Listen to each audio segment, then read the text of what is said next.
Good morning, Dr. Devra Davis. I'm very happy to meet and interview you on the possible health hazards due electromagnetic field radiation from mobile phones and mobile tower antennae. We have read a lot about you, and your work on environmental health and disease prevention has been recognized internationally, and you have been awarded as a co-winner with Al Gore on Climate Change Nobel Prize for 2007 and the Nautilus Silver Medal for courageous investigation, besides awards from the US National Cancer Institute for outstanding service and the Lifetime Achievement Award from Green America, to name a few. It's a pleasure to be interviewing such a dignitary. Your book, Disconnect: The Truth About Cell Phone Radiation and Your Health, what the industry has done to hide it and what you can do to protect your family, has been released all over the world, including India, and has made the citizens of the world aware of the health hazards of the cell phone radiation and what we can do to protect our families. I would also like to inform you that the Constitution of India grants us the fundamental right to health, and health is my fundamental right, and I shall have it. Health is a priority. Health is wealth, and what would we do with wealth if we have no health? This is the way I would look at the radiation issue in India. Thank you for sparing your valuable time for this interview. This is my first interview with anybody. Thank you. Now we go to the questions. Good morning, Dr. Devra Davis. It gives me great pleasure in interviewing you. You are one of the very few, very reputed researchers on environmental health, and we are proud to have you with us today. My first question to you, Dr. Davis, is that we have a lot of debate going on in the Indian media by citizen groups led by Juhi Chawla, medical professionals, Indian telecom experts, and the cellular operators on the linkage of health hazards to mobile phone tower radiation and mobile phone radiation. Could you give us your unbiased opinion based on your own research and research papers presented on various international forums where you have been present? There are three lines of evidence that indicate that cell phone radiation can be damaging to public health and the environment. They are experimental studies that are conducted in cell cultures or with animals, human epidemiologic studies that have been reported on people with long-term exposures, and wildlife studies that have observed patterns in animals affected by such exposures. In the case of cell phone and cell towers, we have a lot of strong evidence that comes from experimental studies, such as that carried out by my colleague, Dr. Darius Lashinsky. And we have some epidemiologic studies as well. The important thing to recognize about epidemiology is that it studies the past. It cannot tell you about the future. And we don't want to wait for definitive epidemiologic results before taking steps to protect public health. Now, animal studies, some of them have been done in India, showing effects on bees with respect to exposure to cell phone radiation. So when you put together all of these three types of evidence, experimental evidence, public health epidemiologic studies, and animal evidence in wildlife, we have a very strong case to be made that exposures should be reduced to the lowest levels possible. Ma'am, India used to follow norms followed by International Commission for Non-Ionizing Radiation Protection for various frequencies, like for 900 megahertz, 1800 megahertz, and 2100 megahertz, which were 4,500 milliwatts per square meter, 9,000 and 10,000 milliwatts per square meter respectively. India was forced to reduce these norms to 10% of ICNIRP norms to 450, 900 and 1000 respectively due to an uproar by citizen groups all over the country. The government has admitted in September 2012, when these norms came about, that 95% of the mobile tower antennae were below the revised norms of 450 milliwatts. If ICNIRP norms are so high, why should countries follow them? Countries should not follow the ICNIRP norms. They are out of date. They are based on only one thing, and that is to avoid heating up biological material. The ICNIRP norms do not take into account the growing evidence that there are effects from wireless radiation that have nothing to do with heat and can have important biological consequences. For example, we know that currently used cell phones can reduce the number of sperm a man produces and the quality of sperm. And that occurs without any heat being generated. So the ICNIRP standards are out of date because they do not take into account the new science showing that there are effects that occur without heat. Information on the internet reveals that ICNIRP is an NGO in Germany with links with the cellular industry. Is this true? I have written about this in my book, Disconnect. Yes, industry has extensively sponsored ICNIRP. And the other thing about the ICNIRP group is that it has very few experts in public health and is dominated by people with training in engineering and physics who understandably are not aware of the subtle distinctions that we make when we're looking at biological material. But if you're looking to address a public health problem, for example, if you have a heart condition, will you go to a physician or a physicist? Agree. Fully agree. Le Point France, a reputed newspaper of France, has mentioned that 97% of towers in France are at 20 milliwatts per square meter, irrespective of the frequency, while they follow the norms of ICNIRP, which are maybe much higher, 400, 500 times higher. France is pressurized by certain groups to further reduce the actual levels to 1 milliwatt per square meter by reducing the power output from the antennae and correspondingly increasing the number of antennae.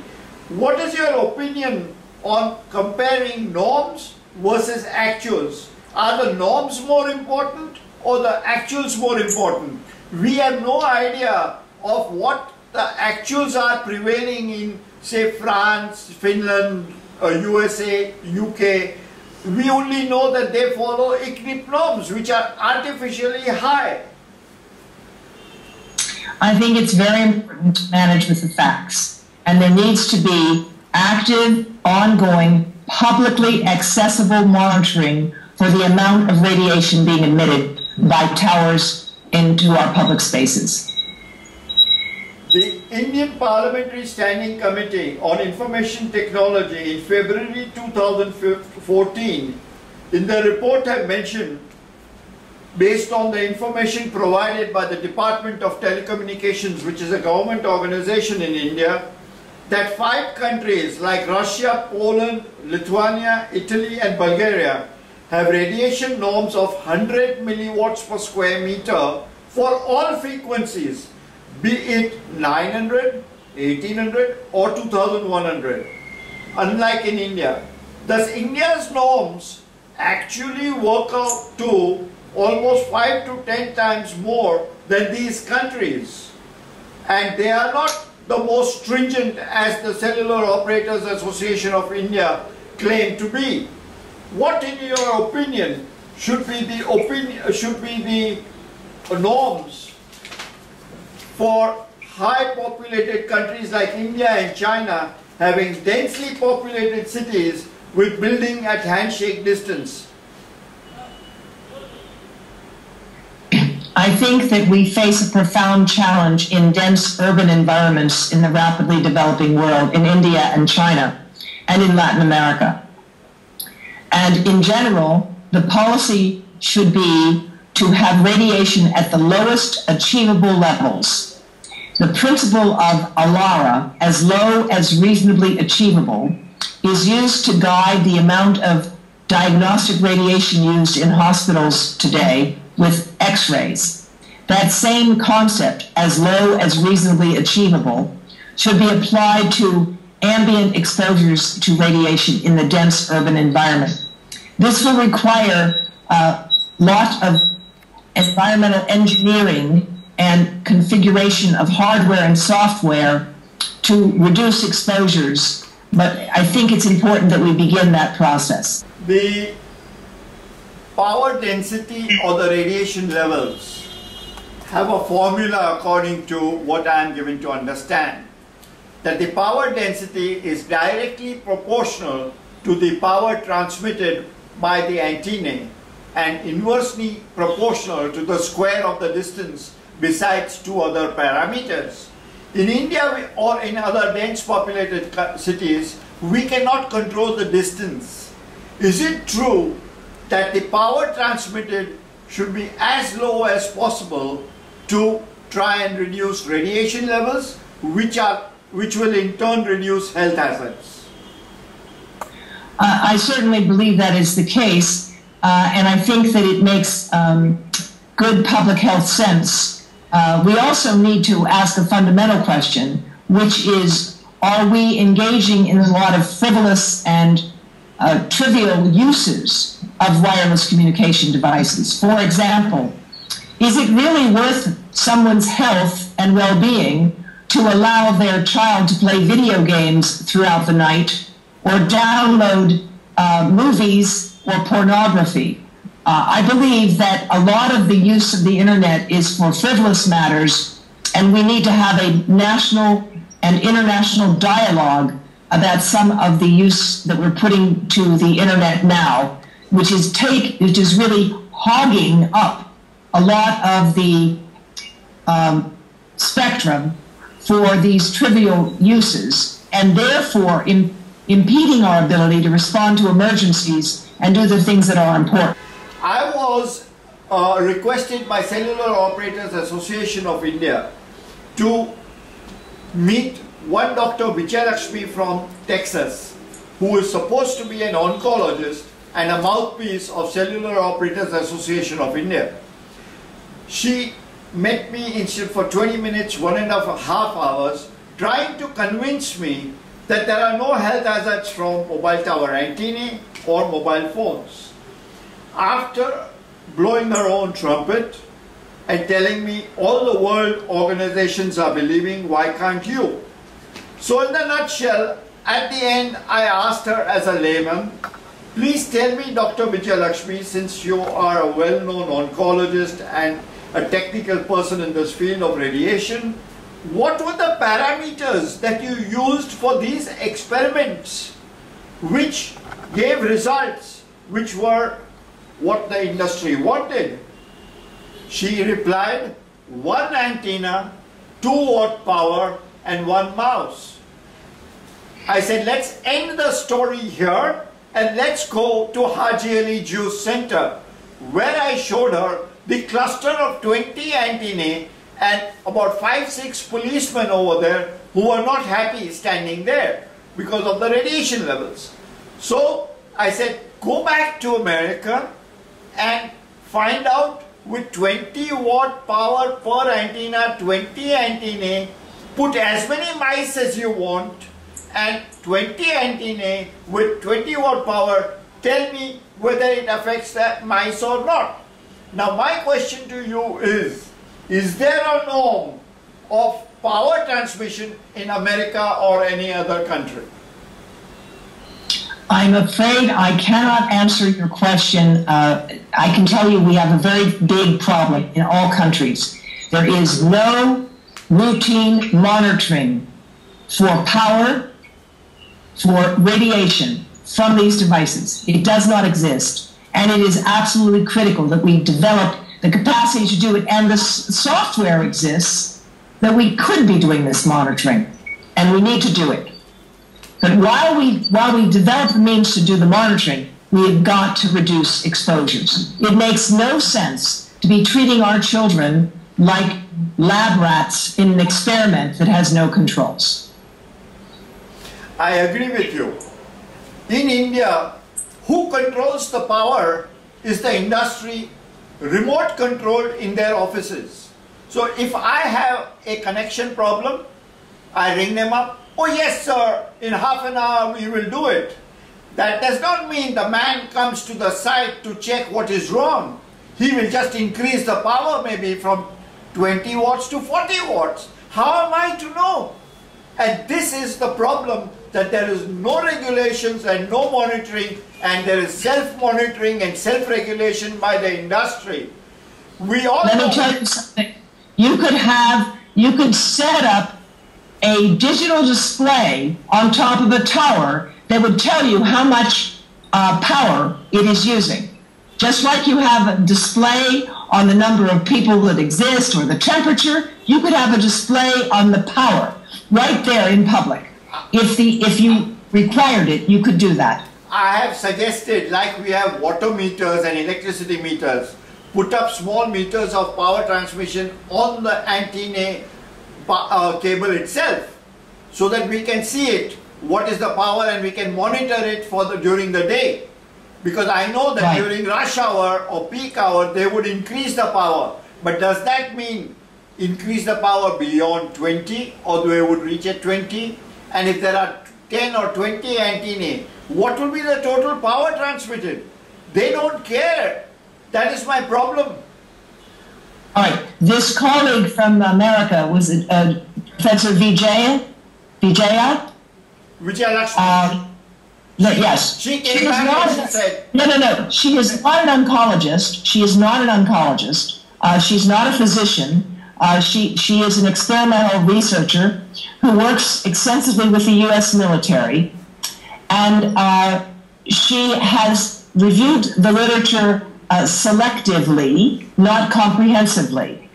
And that has been a problem for many of the reviews that have been conducted. I want to bring to your attention a recent U.S. court ruling, which I believe is relevant. The U.S.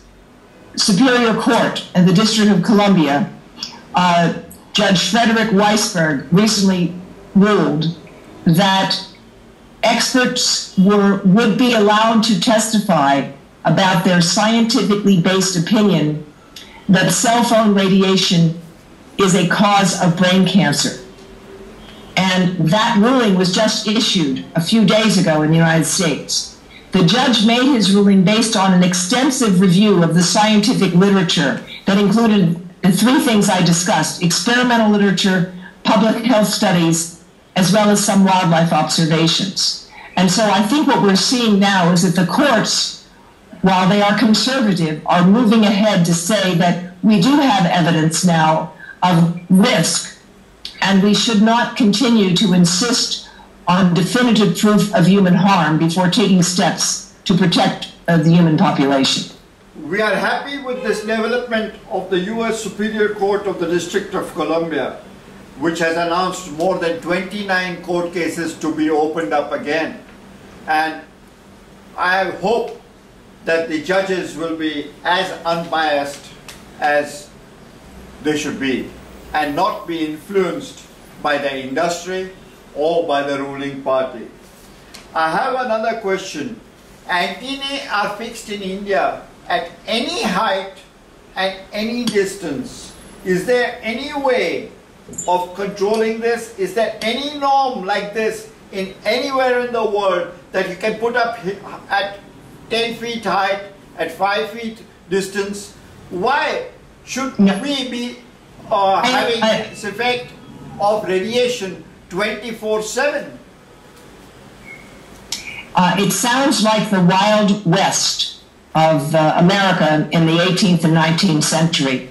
And I believe we absolutely need to develop some standards and norms that recognize the need for making exposures as low as possible while maximizing the utility.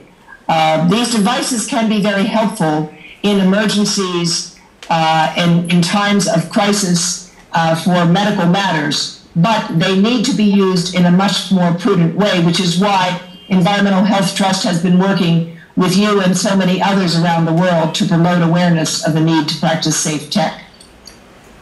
We have also read in the papers about the rulings in Italy, court rulings in Italy, and laws passed in France and Belgium, which indicate that we have to control radiation and we have to go by the precautionary principle as laid down by the law of European Union. Do you agree? Well, of course, it's a fundamental tenet of public health that our goal is to prevent harm, not to prove that damage has already taken place. We have also noted from your press release on the Baby Safe project announced on June 3rd, 2014 in New York, of the effects of radiation on pregnant ladies and newly born babies. We have also noted that the safety precautions suggested by you to avoid health problems. In India, lawyers, journalists and many doctors for very long time for their mobile phones, and sometimes even 8 hours a day. Some of them, of course, have two mobile phones because if they miss one call, the other one is available from the other. What is your advice to these professionals who cannot do without the mobile phones? They are not treating it like a toy, but they are treating it as a bare necessity to fulfill their objectives of the profession. Each individual case can be different, but as a general rule, Environmental Trust says distance is your friend. That means you must not keep mental health devices in your pocket of your shirt or your pants. And in fact, as manufacturers advise in fine print warnings, that phones have to be kept some distance off of the body. So distance is your friend is the first piece of advice. Use a headset or a speakerphone. Avoid using phones when you are moving unless you are using it through a car antenna. Because when you are moving, unless you have the antenna going through the roof of the car, your head becomes the antenna, and the radiation goes directly into you. As the phone moves from one area where the signal is weak to another, it goes to maximum power, and half of the radiation gets again into your head or body. Be aware that whenever you're in an area where the signal is weak, the phone will work extra hard, you will drain your battery faster, and as a consequence, even more radiation gets into you when the signal is weak. So try not to use phones when the signal is weak unless it's a true emergency. Do not sleep with your phone under your pillow, because even though you're asleep, your phone is not, and it's always searching for a signal. In addition, if you have routers in your home, a wireless router, it must be kept away from sleeping areas and areas where people spend a lot of time. You can turn it off at night. You can get in the habit of turning your phone off, except when you want to be called. These are all things that will reduce your exposure to cell phone radiation and other factors. Lastly, recently the industry has started a campaign that radiation from mobile towers and mobile phones is not hazardous. I repeat, is not hazardous. They have brought in well-known researchers, as they claim to be well-known researchers, like Dr. Vijayalakshmi, Dr. Repacholi, Dr. Siddhartha Mukherjee, who have claimed, and in public audiences and in the media, there are no health hazards from mobile towers or mobile phone radiation. Do you know this lady and gentlemen? Do you agree with their statements? If not, why so? I am familiar with all of them. I think some of them have done good science. I think Siddhartha Mukherjee has written a very good book and is probably an excellent personal physician and oncologist. Almost none of them has any training whatsoever in public health. And I think the fundamental problem I have with their general view is that they are not independent scientists. if I may say in the vernacular of a movie, follow the money. If you follow the money of who is sponsoring them for their opinions and presenting them, then I think you will see that they are not unbiased, independent sources. In fact, Professor Henry Lai did an analysis a few years ago where he looked at studies that had been sponsored by industry compared to those that were done independently. And what he found was that he could predict the outcome of a study based on who sponsored the work. And what we have here in this situation is that these people are all well trained in science and they have a certain point of view, and therefore they are ignoring and dismissing studies that don't agree with them. And there has been recently a study published from France, from an independent group of French researchers, which has yet again shown that people who use cell phones heavily for 10 years or more have a significantly increased risk of brain cancer. Now, brain cancer is not a trivial disease, and it appears to be growing in young people in Sweden, in the United States, who have used cell phones longer. And we certainly don't want to wait till we have definitive proof of that risk, as we do in the case of tobacco and asbestos. So it's prudent from a public health point of view that we seek independent information, and while we wait for more science and we wait for more monitoring, we take simple steps such as that urged by the European Union to reduce exposures in the meantime. May I thank you, Dr. Devra Davis, for this time and valuable information provided to the Indian citizens. May I ask you one last question? You have called the Honorable Dr. Devra Lee Davis.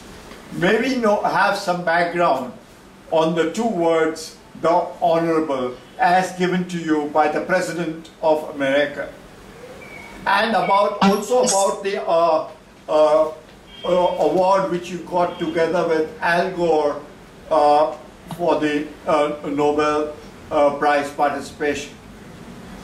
I received a presidential appointment from President Bill Clinton to hold an executive branch position, and I was confirmed by the U.S. Senate after hearings were held on my nomination to serve as a member of the National Chemical Safety and Hazard Investigation Board.